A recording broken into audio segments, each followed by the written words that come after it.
స్త్రీలు ధరించే నగల అర్థం ఏమిటి? వడ్డాణము గర్భకోశము కదిలి లోపలున్న శిశువు వికారంగా పుట్టకుండా చేస్తుంది. అలాగే బంగారాన్ని అనేక మార్గాల ద్వారా ఆహారంగా తీసుకుంటే ఎంతో ఫలితం ఇస్తుంది. అలాగే బంగారాన్ని ఏ రూపంగా ధరించినా ఎంతో కొంత శక్తి శరీరానికి సంక్రమిస్తుంది.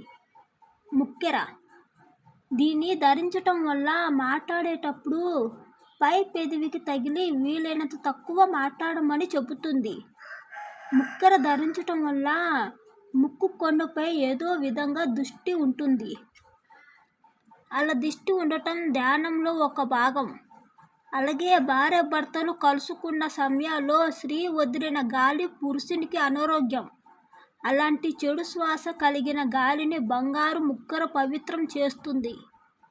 కాలికి మెట్టెలు గర్భకోశంలో ఉన్న నరాలకు కాలి వేళ్లలో ఉన్న నరాలకు సంబంధం ఉంది.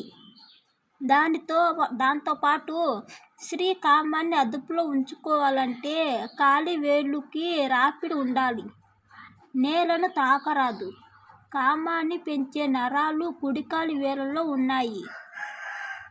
చంద్రవంక శిరోమధ్య ప్రదేశంలో ధరిస్తారు. ఆ ప్రాంతం నుంచే మన జీవనాధారమైన ప్రాణవాయువు బ్రహ్మరంధ్రం నుంచి హృదయంలోకి ప్రవహిస్తాడు.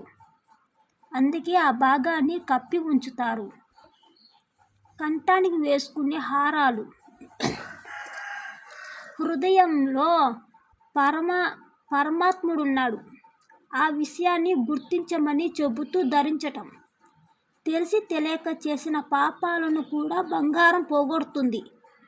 బంగారం ధరించటం ద్వారా చెడు కళ్ళు రాకపోవటమే కాదు, గుండెల మీద బంగారం గుండెకి సంబంధించిన వ్యాధులను కూడా అరికడుతుంది.